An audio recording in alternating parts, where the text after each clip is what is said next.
বাংলাদেশের মেয়ে ফুটবলাররা এএফসি এশিয়ান কাপ খেলা অনেকটাই নিশ্চিত করেছিল গত ২রা জুলাই বাছাই পর্বে মিয়ানমারকে হারিয়ে।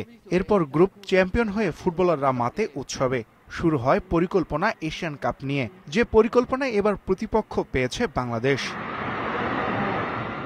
২০২৬ সালের মার্চে অস্ট্রেলিয়ায় অনুষ্ঠেয় এএফসি এশিয়ান কাপ মূল পর্বে বাংলাদেশ খেলবে গ্রুপ বিতে। তাদের প্রতিপক্ষ চীন, উত্তর কোরিয়া ও উজবেকিস্তান। শেষ ফিফা র্যাঙ্কিং অনুযায়ী বাংলাদেশই আছে সবার নিচে ১২৮তম স্থানে। উত্তর কোরিয়া সবার উপরে ৯ নম্বরে, চীনের র্যাঙ্কিং ১৭ এবং ৫১ নম্বর ফিফা র্যাঙ্কিং উজবেকিস্তানের। আসরে বাংলাদেশের প্রথম দুটি ম্যাচ সিডনির ওয়েস্টার্ন স্টেডিয়ামে। সেখানে ৩রা মার্চ চীন ও ৬ মার্চ উত্তর কোরিয়ার বিপক্ষে খেলবে বাংলাদেশ।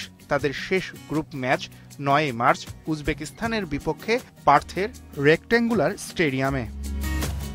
বাংলাদেশ দুইবারের সাফ চ্যাম্পিয়ন, অর্থাৎ দক্ষিণ এশিয়ার সেরা। অন্যদিকে এশিয়ান কাপে উত্তর কোরিয়া চ্যাম্পিয়ন হয়েছে ৩ বার ও চীন ৯ বার।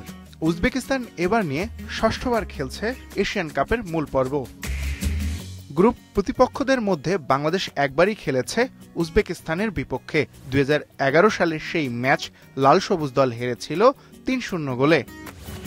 চূড়ান্ত ড্রয়ে এছাড়া এশিয়ান কাপের গ্রুপ এতে খেলবে স্বাগতিক অস্ট্রেলিয়া, দক্ষিণ কোরিয়া, ইরান ও ফিলিপাইন এবং সি গ্রুপের ৪টি দল হল জাপান, ভিয়েতনাম, ভারত ও চাইনিজ তাইপে।